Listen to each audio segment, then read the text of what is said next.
that's shared on the channel.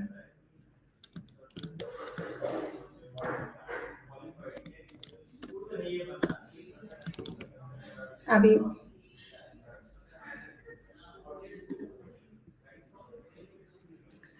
hello everyone, a very warm welcome to People Matters webinar on Forging Middle East New Talent Strategy Insights from SHRPA State of the HR Industry 2025 Middle East Report. Now, what we are seeing and observe in the market is that 42% of HR and business leaders in the Middle East state total workforce planning is one of the top challenges impacting business outcomes. As GCC economies accelerate diversification and digital transformation, HR leaders are being called to rethink talent strategies that balance national skilling priorities, organizational demand for AI ready talent, and also evolving workforce expectations. So, through today's webinar, we are going to discuss around all of these areas while we also share some of the key findings from our newly launched People Matters Sherpa State of the HR Industry 2025 Middle East report, which is going to shape the region's next era of growth.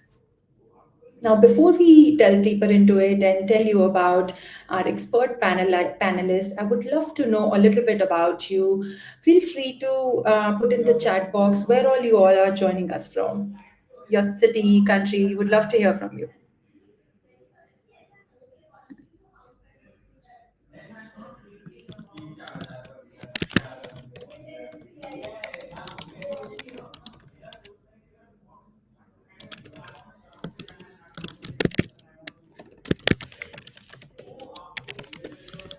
All right, great. Now, to those of you who have recently joined us, a very warm welcome again on this webinar, and we are looking forward to a very constructive conversation with all of you.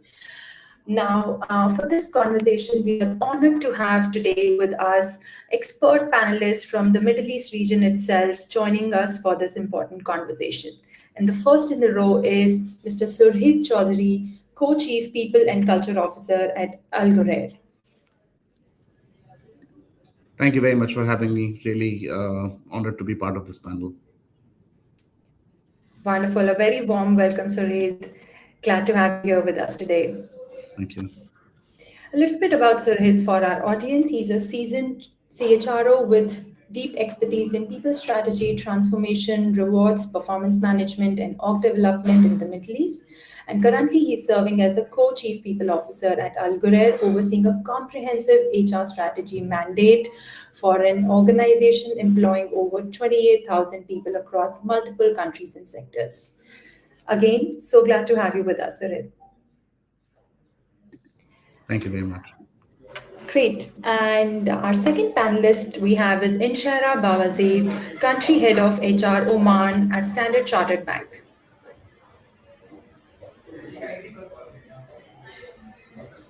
Hi, Inshara. How are you doing?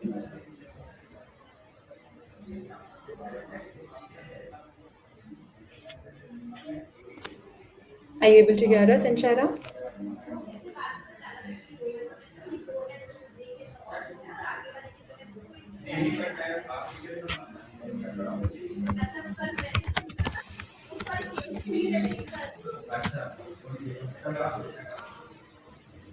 All right, a little bit about Inshara for our listeners. With over 13 years of experience in the banking sector, Inshara is currently the head of human resources as well as a member of country management team at Standard Chartered Oman. In this role, she leads the HR strategy and operations to support the bank's mission of driving commerce and prosperity through its unique diversity by fostering a culture of inclusion, performance, and innovation. A very warm welcome to you, Inshara. I know you're facing a bit of a trouble in the audio. Please do join us. Please do try to log out and join us again. All right. In the meanwhile, let me introduce to you our third panelist, and his name is Ali Reza Mukhtar, a transformation strategist and versatile HR leader in Middle East. Hi, Jyoshna. It's a pleasure to be here with you and with everyone. Wonderful, Ali. How are you doing today? Great, wonderful. Great. So glad to have you on the panel today. A bit about Ali for our listeners. He's a visionary, results driven HR leader with over 15 years of distinguished experience in architecting and executing large scale org transformation. His expertise extends across critical facets of modern business, including OD, strategic talent management, and digital transformation. And interestingly, he's also been recognized as a Global 200 Power Leader for 2025 by White Page International. Congratulations again, and welcome to the webinar, Ali. Thanks so much. Great. Inshara, are you able to hear us now? Yes, I can. Thank you very much. Thank you very much for your patience. No worries. Glad we are able to figure that out and hear your lovely voice. Awesome. So now that we have the three of you and we have our audience set as well, without further ado, I would like to delve deeper into the conversation. Can we have our research presentation, please, on the screen?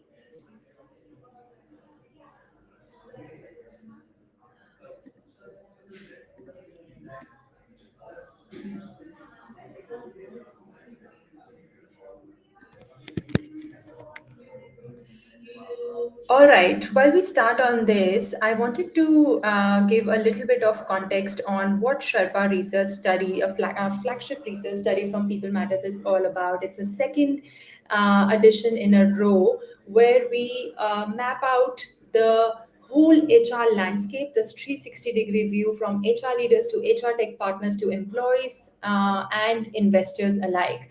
And we try to see how is the HR industry shaping up by figuring out what are the business implications impacting the HR, what is the HR effectiveness in managing that change and that those factors influencing them, and how is technology and transformational initiatives enabling it, right? So while we give our audience a sneak peek view of the research that we are launching today, I wanted to start with the first question here about talent shifts. When we talk about labor market shifts here, what we have seen is these have jumped 3 points since 2024 to become a key factor in shaping the business outlook. That this actually is a part of the top three factors contributing to the business outlook.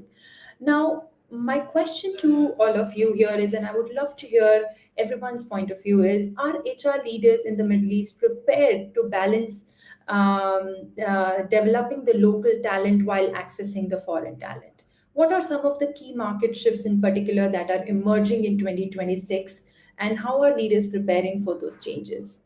And Shara would like to start with you. Yes. Thank you very much. I think in terms of the labor market shift that was also highlighted in the reports, what we've seen is that right now the talent is really driven by nationalism agenda. There's been a lot of demographic changes and rapid, wants for skills. HR leaders across Middle East are more aware about these dynamics than the previous years. However, from what we have seen is that the readiness is still uneven and often depends on how mature their organization workflow planning and development frameworks are. And there is no longer balance between choosing between local and foreign talent. Right now, it's all about ensuring that the right capability is there at the right time. When we look at the local talent strategies, we're looking at it from the long term and development. We're focusing on, education to employment pathways, accelerated learning, and structured career progression. And at the same time, when we're looking at expatriate talent, they play a key role in filling in a niche or, for example, in emerging skill gaps, transferring knowledge, and also supporting the transformation agenda. For example, in the banking sector, Omanization expectations requires us now to hire just beyond the ratios. So it's not about the quota anymore. It's really about focusing and building depth and sustainability and developing our talent. Great. What are your thoughts on it, Surhit? No, thank you. I resonate a lot of thoughts which Inshara already said. I think in the Middle East, we're in a unique position where we're extremely talent rich, given our positioning within the overall geographic landscape, our access to talent from the West, our access to talent from the East. I think that's one of the key benefits that we have in the Middle East, that we are extremely talent rich. Having said that, we are talent poor as well for some of the niche and unique skills that really are driving the conversation forward or driving the overall transformation agenda forward in most of the organizations. Um, as Inshara rightly mentioned, obviously nationalization continues to be front and center for a lot of our agenda, but also along with it, kind of keeping change with the rapid progression that's happening in the overall, footprint and the future of work, bringing in the right skills which can enable and not just deploy forward-looking technologies, but Middle East is repositioning itself to be the actual epicenter of creating these technologies which are driving the future trends. Having said that, obviously there are talent imbalances. There is a talent surplus which exists in multiple skill sets. But at the same time, how do we really reposition ourselves where we have organic development of talent internally, um, to especially catering to more of the future skills requirement, especially around AI and the other areas. So it is a complex challenge to deal with, which is obviously keeping most of the senior leaders across the region awake. Said that, I would just like to summarize that it's not really different from any other region or geography across the globe, but very specifically, I think it's this imbalance between talent availability and talent requirement and the skills availability, which is causing some sense of which is obviously throwing some challenges at us to kind of look at. Right. Thank you so much, Surid. And I think I agree with you and Inchera on that. We've observed that there are specific skill clusters emerging in different parts of the world, and that's creating the need for creating a balance between hiring the local and hiring and developing the local talent versus also looking out for a distributed workforce. That's also likely to push up the cost of growth for organizations. What is your view on that, Ali? Sorry, come again the question. There was a voice disruption. Sorry. Yeah, I was saying that due to the reasons and the key talent shifts that Inshara and Surhid mentioned, that may also likely to push up the cost of growth for organizations. What are your views on those talent shifts? Yeah, see, this is a very interesting perspective, especially now in this time when, especially in GCC region, there are different visions in place, like in Saudi Arabia, Vision 2030, and similarly we have in Oman and UAE. So there, I mean, the whole idea or whole, let's say, the basis of this vision is that to shift from an petro economy to a diversified economy there. So technology and then the other sectors are also given equal, more importance than it was like that. So in this context, gone are the days when the workforce planning was more like a binary approach there, like we have only locals or we have only foreigners there.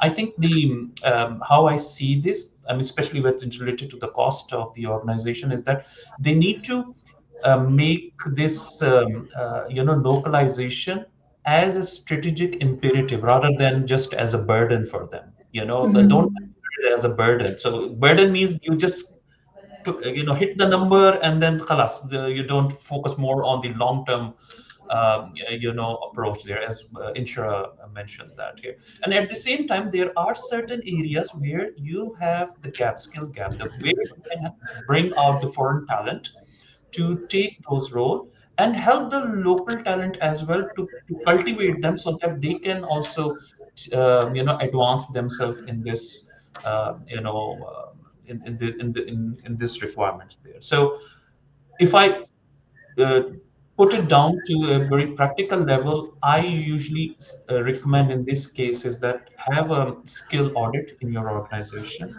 Try to find top 50 areas or top 50, let's say, position where you can work on you can focus on the local talents, other 50 top areas where you will be focusing more on the foreign talents, and there are other 50 top areas where you can say we can have some transitions, that we can have some locals going. So in this way you can strategize your workforce in a way that would also help you to foster the localization objectives, and at the same time also to grow your business. Right, right. Thank you so much for sharing that. And I'm glad you brought up the topic of workforce planning as well. That builds a great segue to our next question and what we observed as a finding in our next slide.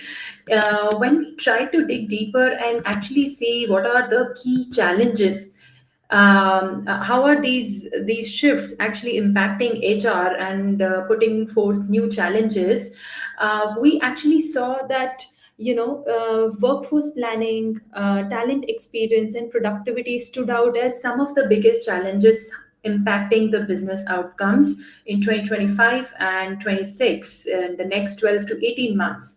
So you spoke about skill audit. Apart from that, I would love to understand. I'm curious to know what are some of the other strategies that HR and people leaders using to address these issues across the Middle East. Surit, would love to know from you. No, thank you. And I think, skill audit is obviously one of the classical approaches that we can really take to look at it. I would take a slightly different view. I think organizations in this day and age need to step away from a very structured approach at looking at skills and really go deep and evaluate their business strategy, evaluate the long-term implications of their business strategy on the skill requirements for the future, overlay it with the future of work. That's front and center. If we look at the World Economic Forum and some of the jobs and skills which is being reported, which will disappear over the next 3 years, this would really throw some very shocking insights into jobs which we once considered were absolutely front and center of key skill requirements probably a couple of years ago. We are now considering will disappear over the next few years. So I think really going back to the organization's strategy, looking at the business strategy really hard, looking at what is the requirement that we would need to enable that strategy, overlaying it with what is the trend that's kind of taking over in terms of the advancements in technology. How does that impact it, and what is the residual area where a human intervention is required? Jobs are evolving fast, roles are evolving fast. A classical role of an HR manager as it existed probably a year ago or 2 years ago has completely changed even today. So if we look at it, we really need to look at and identify what are those specific skills which are essentially human led, and really go and identify and try and either develop that skill internally within the organization or ensure that we have the right ability to source those skills within the region, outside the region, or develop those skills within the region. So that's my quick take on it. Right. Thank you so much, Surit.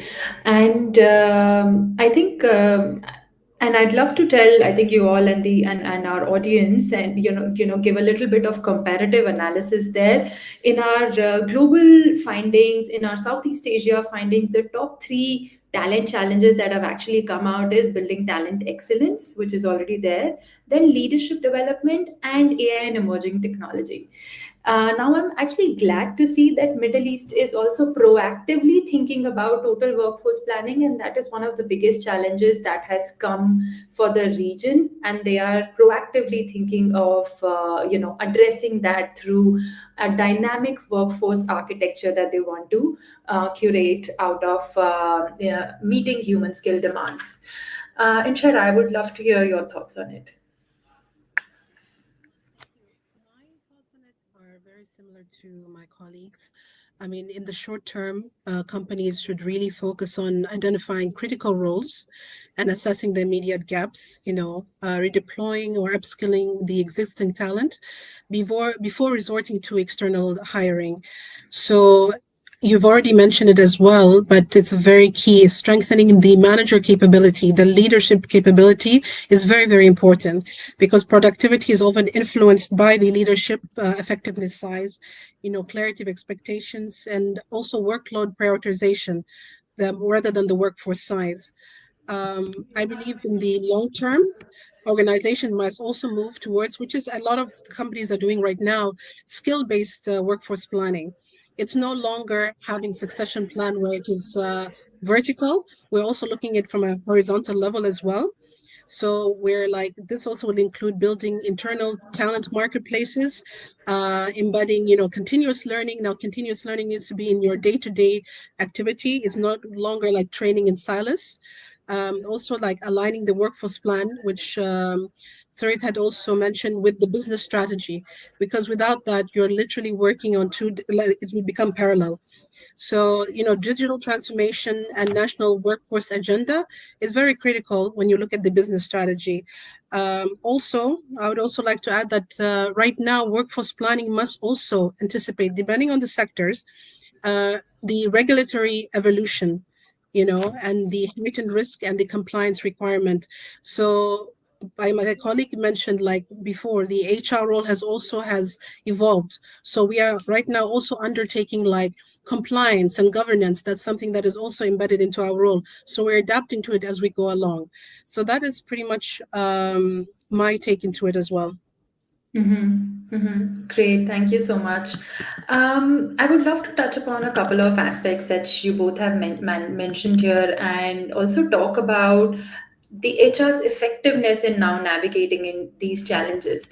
But before I move forward, I wanted to let our audience know that what you're seeing on our screen is just a snippet of the report. You can download the comprehensive report through the link that is being shared in the comments.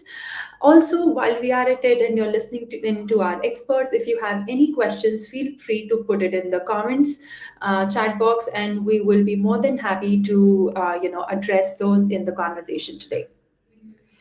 All right. I think moving forward, like I said, I would love to touch upon the HR's effectiveness in navigating some of those challenges. And Shara, like you rightly highlighted on the leadership development, we talked about workforce planning.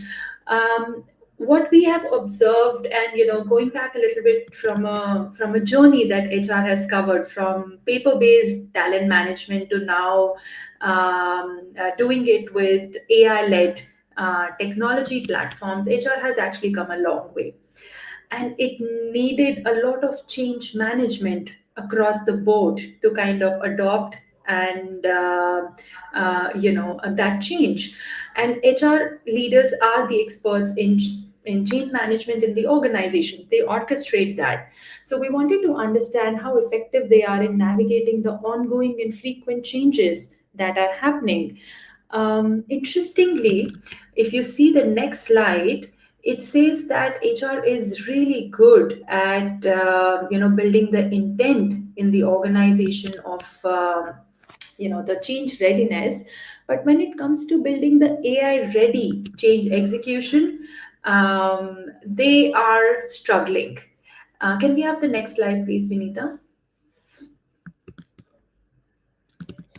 Some of the areas you see on the left hand side, they themselves, HR and business leaders, have displayed great amount of satisfaction in the Middle East in 2024 as well as 2025 as well.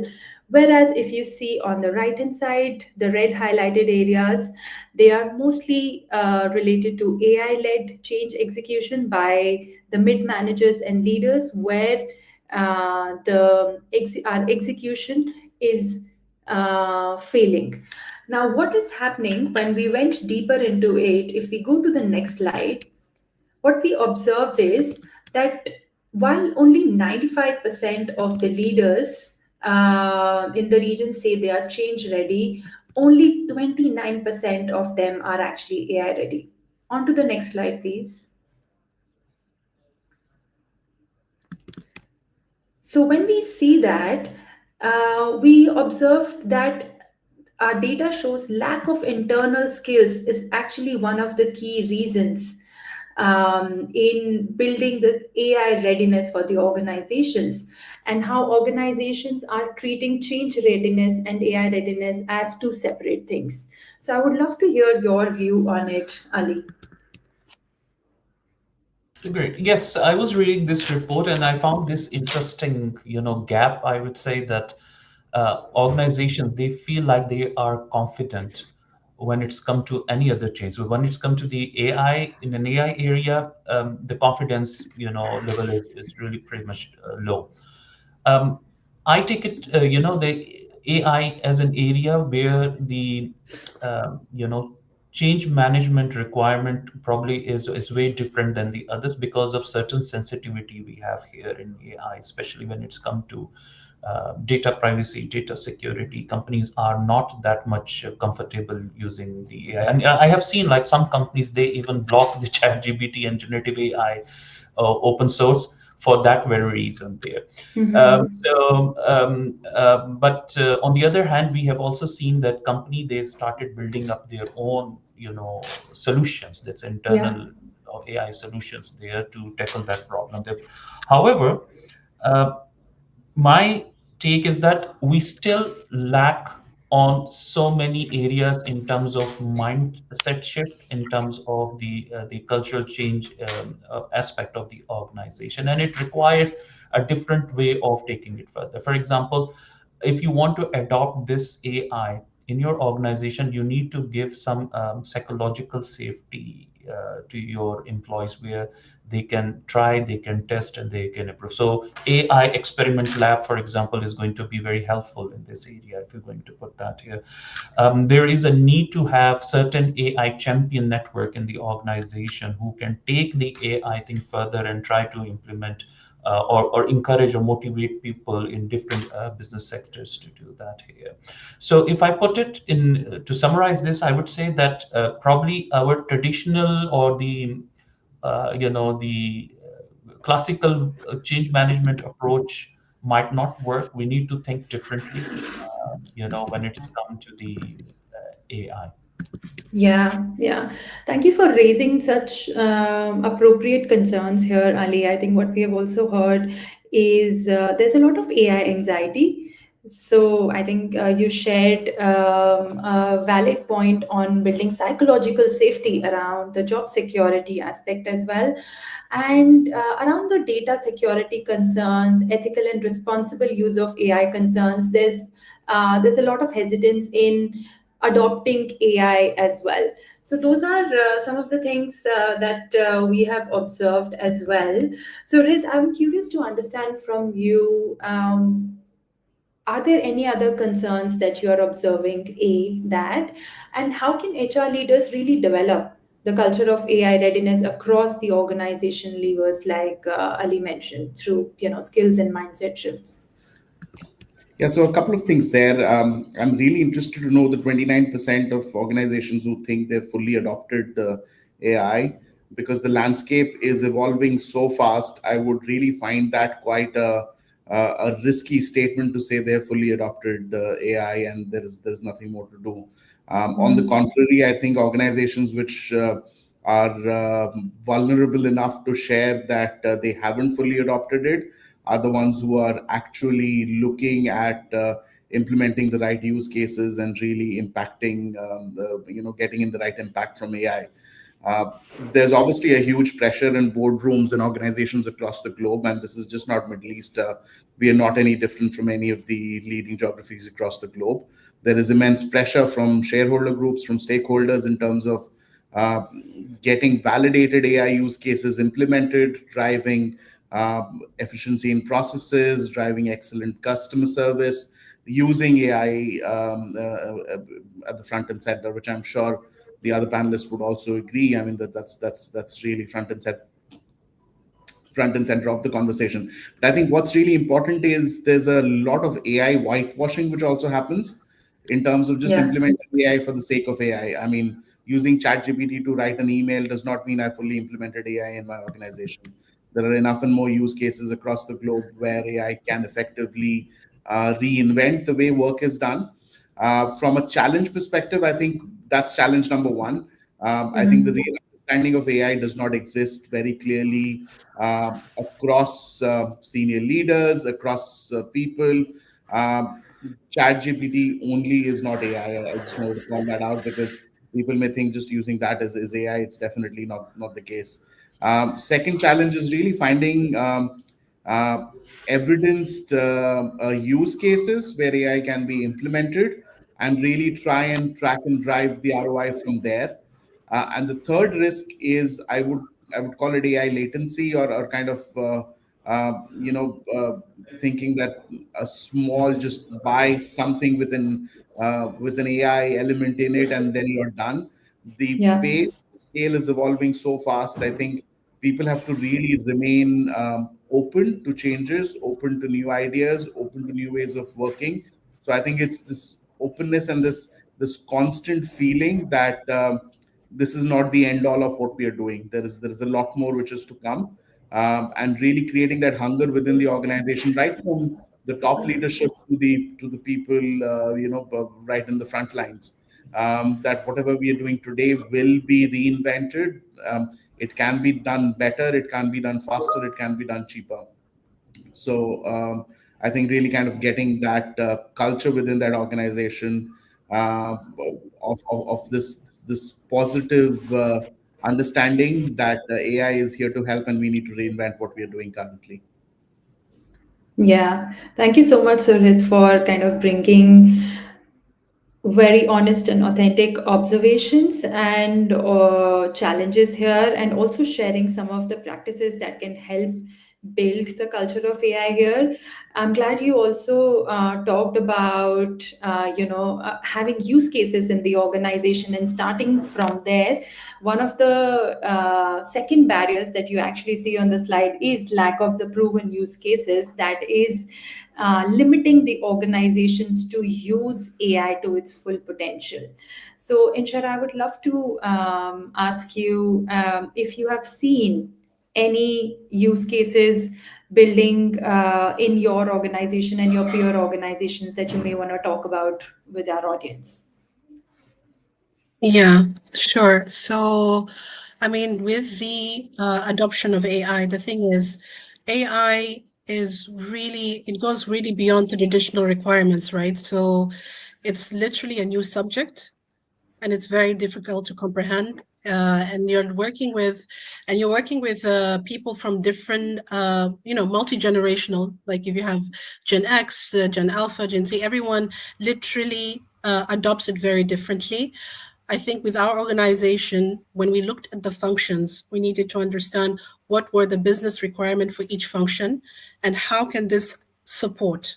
So we're coming in terms of the how can we support you with AI. When we looked at HR, for example, and I've given this example before, um, admin work like writing in your goal setting, where we have introduced feedback 360 to all of our employees because that is also one of our DNA in our culture.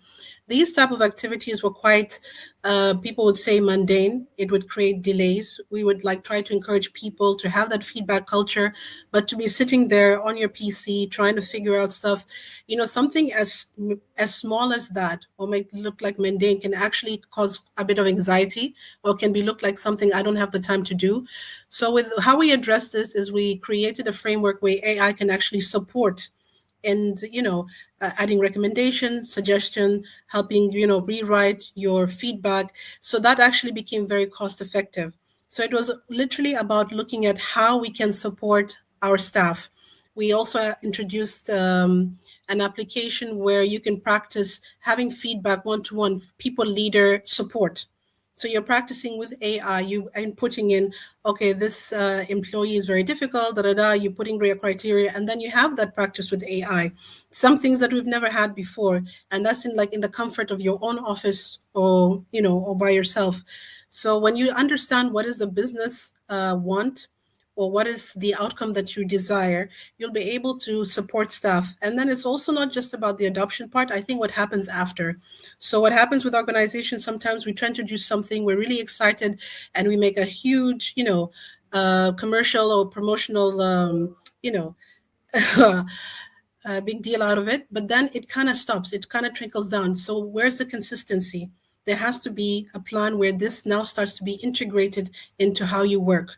So I think it's all about having that alignment and also projecting, moving forward, how will this impact? It shouldn't just be a one-time exercise, it should be embedded into the everyday work. Yeah, thank you so much for sharing that example and really emphasizing on the strategy here. I think that the HR technology strategy and the people strategy should go hand in hand here and really, figure out a way to see how it is truly aligned with the business strategy, and how, even if it's changing, every now and then, it needs to be perpetually aligned. So talking about that, what we tried to see actually was, what do the tech HR investments look like in the next 12 months? And if we see the next slide, we actually see that over 57% of HR tech partners and leaders in the Middle East geography said that it's going to increase by 10 to 25%, which is a big number. And it's actually much more positive, I would like to say, is than the SCA India and the global responses that we have received. Now, what we also observed is that some of the clear contributors to these are the hybrid technology strategy, which means your core HR integrated systems are going to be the unified ones. But more and more HR leaders are also looking forward to having the specialized point solutions as well, because they want the innovative systems with deeper configurations and capability to tackle the challenges, new age challenges that they are facing, which is driving the technology demands, right? But with the investments comes a lot of responsibility as well. In the next slide, we did a comparative analysis of the tech HR implementation priorities. And if you actually see, HR leaders, over 60% of HR leaders highlighted that they are having to justify HR technologies, ROI, and value realization. So, greater innovation investments come with greater ROI demands from our businesses, and they are going to, continue to increase in 2026 as well. My question to you is, while this is a good news that tech investments are increasing to aid HR change management processes, is there a pressure on HR leaders to measure and justify that ROI? And if so, what steps are you taking in your organization to ensure these investments can be maximized?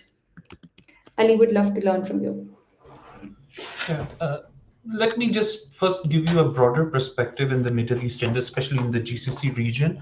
The typical challenge of organization in this region is that they have a pressure for scalability to scale up their business and at the same time to transform. So these two are going together. So so it makes it pressure the organization to go and invest in the technologies here, because this is what the pressure is going on right now there. But I think the best way what mature organizations are doing is that whenever they are uh, proposing or they wanted to go for any technology, they used to build a proper business case where they are not focusing on the output of the technology, but also the outcome of the technologies here. So let me say the success statement would be for, let's say, not so mature organization would be like, we were able to streamline the process, right?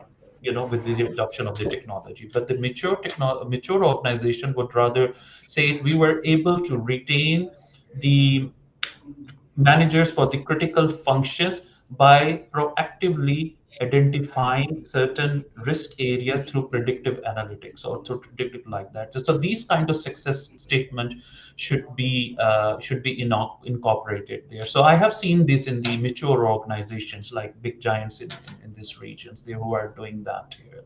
So my recommendation every time, whenever I speak to anyone and give advice, I say that, go beyond the features of the technology. It's Mm-hmm. more about the adoption side of the technology or the business rationale of the technology. So business comes first, then the technology. So business Right. priority first there. So don't take it the otherwise there. You take technology for the sake of technology. As Shurit said last time, that technology for the sake of technology will never work there. So there should be a stronger business rationale behind it. Yep. Thank you so much. I think there's a great emphasis on meeting the business requirements and in fact talent needs as well. I think keeping talent challenges at the core, the pain points at the core of solution building would really help us maximize the technology. That's what is one of the observations that has come out as well. So, Reed, what's your point of view on this? How can leaders ensure the tech investments can be maximized with increased adoption? Yeah, I think, and Ali kind of hit the nail on its head previously. I think maximizing the return that we are getting from the investment comes down to first realizing and understanding what is the problem that we are trying to solve. Is it an efficiency problem? Is it a service problem? Is it an optimization problem? So I think really defining that particular problem statement is front and center. Technology should be implemented to solve a problem, not for the sake of implementing a technology because everybody else down the road is doing exactly the same thing. So, and I mean, once we really are clear about what is the problem that we're trying to solve, it just becomes much easier to prove an ROI or otherwise, go back and say to the people, approving the investment that, look, this is not working, or is this really working and solving the problem that we are looking at. Some simple use cases, I think, since it's an HR forum, a lot of times we come back to the role of HR. In this day and age, gone are the days where we would need to wait for a customer service representative to solve a query or a problem for us. Similarly, why should we wait for HR managers to be solving policy related questions or problems for us? Why can't it be done by a chatbot? Why can't it be done by an automated response? Why are I think really challenging some of the classical models where a human intervention is required is something which is it needs to be front and center for most use cases, and that's the problem that we need to solve. We need to augment human interaction through AI use cases and really see how can we be more effective. It's not about taking the human away from the interaction, but Yeah. augmenting and really looking at how can people, as I previously said, do the same things quicker, faster, cheaper, using these technologies, and then really drive and improve the ROI point in case. So again, go back to really clarifying what is the use case, clarifying the problem that we're trying to solve, and then measure the impact that the technology has had on it.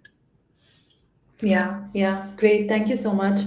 Um, Apart from obviously putting the use case, the business challenge at the center of the problem and really trying to solve it, one more potential observation and angle we observed that came out into our report is a partnership between HR leaders and HR tech partners, and how that can really help increase the value realization from the technology. So when we try to evaluate the top technology requirements that HR leaders have versus what HR tech partners believe that HR tech leaders in the Middle East need, we found a major evaluation misalignment between the buyers and the builders here, as you can see it on the screen.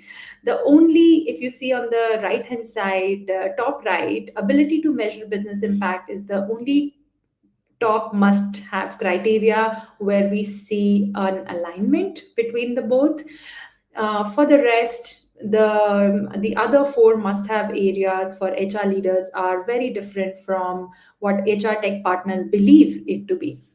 So this misalignment is probably causing us the maximization of the ROI here, as we see the selection parameters that the two think are quite different and they can limit the value realization. According to you, Inshara, why do you see this gap is emerging, and what can leaders do to better address this gap? I think I believe the misalignment between the HR tech selection and the realized values often arises because organizations are very much under pressure to move quickly. They need to demonstrate progress. And sometimes, as a result, the speed can take precedence over the strategic alignment. Also, we have to have ownership, right? So, just a common, if you have a project management and you teach it as a project, you have to have subject matter experts coming from different fields, coming from different business functions. Common challenges that we see is there's like limited alignment between HR, between IT, between the procurement, between business stakeholders.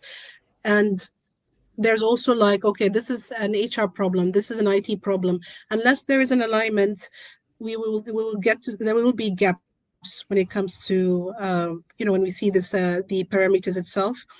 Also, the strong governance, when you look at cross-functional alignment, HR technology decision must be treated as an enterprise transformation initiatives, with clear expectations, clear ownership, with success matrix. What does success look like? What are the KPIs? The accountability. There should also be a very realistic timeline. I think very often enough, we don't deliver on realistic timelines.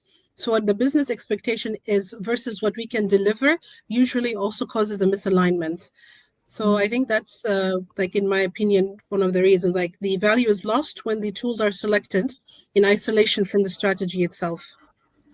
Yeah, that's a great point, and I think that goes back to Ali and Surhit's point on keeping business priority, business challenge at the core of it, and then also, as a start to end journey, don't just identify the problem, but identify how you're Yeah. going to measure it as well. Like you mentioned, have business KPIs that have a direct impact to see the value. What's your point of view, Surhit? How do you think HR tech partners can really partner well with the HR leaders to help them achieve and enable them to achieve business outcomes? Yeah, again, I think it's the same string in terms of really partnering with organizations to enable their business strategy. I think that's front and center. It's not an HR solution that we're trying looking at a solution for. It would be how is it really enabling the business. I think one of the key requirements for any technology partner today would be rapid enablement, kind of ensuring that we can rapidly deploy some of the technologies that's available in the market. So to really simplify the overall deployment mechanism, and really ensure that there are pilots or use cases which are implemented beforehand to kind of test and dip our toes in it and check whether it's delivering the right solution that we would want to, and then constantly look at upgrades, because as with any technology partner, I think we cannot remain static towards what has been implemented. So what we would really look at would be technology partners who are constantly looking at the overall upgrades, the developments that's happening globally, and really implemented within their solution. Thank you, Surit, for adding on to that. Ali, any last thoughts on what you're seeing as our findings, and how would you, what are your thoughts on this? Uh, Actually, maybe I have a little different takes from Yeah. at Inshara also there. I see this as a healthy gap, by the way, because if you see the HR priorities for tech evaluation, you see that they are seeing this from the business and from the people's perspective. While the HR tech leader, they are seeing it from a process and the technology perspective there. So you can see unified integrated ecosystem configuration and customization. But the good thing is that both of them, both group of people, they agree on the ability to measure the business impact. So I think it's a healthy gap, but moving forward from there is that they both these HR leaders and HR tech leaders need to be aligned together before approaching or before making any decision for any investment in the technology. So all perspectives are taken into consideration. If we have best let's say unified integrated ecosystem or customization and everything, but there is no change management adoption support and there is no data security and other things there, that project might fail. So I see as a healthy gap, by the way, from Yeah, this yeah. analysis. Great observation, Ali. And I think, like you mentioned, that it would be a very disintegrated approach if we follow one and not the other. So, what we actually also, our hypothesis was that all of the areas that we see at the bottom right, the configurabilities, self service, mobile access, and integrated system, those are priorities for HR leaders, but sort of obvious priorities as part of the process, and the business priorities, the outcomes that they want to drive, a secure data platform, change management, cost optimizations are the big ones that they really is a deal breaker for them, which HR tech partners should learn in order to better partner with the leaders here. So as we conclude our research, these were some of the big findings that we found. Again, for our listeners, you can read the whole comprehensive report and find a few other gaps that we identified in the full report. But while we conclude, there are three key imperatives for HR leaders we identified to address some of the gaps that we observed, and observations that Surhit, Ali, and Inshara also mentioned.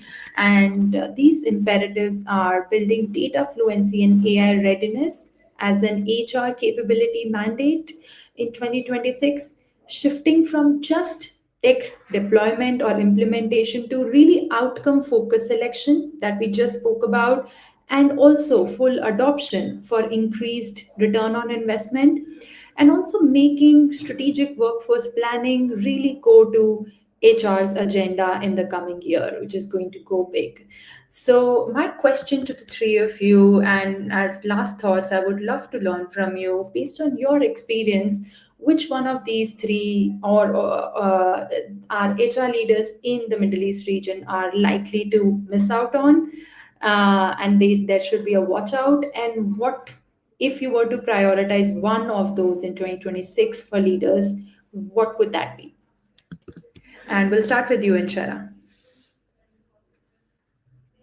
Thank you. Sorry, I was on mute. Um, Based on experience, I think leadership capability is the imperative that most likely to be missed. Companies often prioritize, frameworks, policies, or systems because they're tangible, they're measurable. The thing is, with leadership behaviors, they're very hard to quantify. Um, However, without capable leaders, even like the biggest talent strategies will struggle to deliver. I think on results, leaders must be equipped to lead hybrid teams. They have to be equipped to manage complexity, support well-being, and also sustain like a strong and conduct culture. So, for example, as banks in Oman continue to transform, and I'll give Oman, the banks in Oman as an example, leadership capability is very critical in managing, regulatory expectations, managing the digital change and talent development.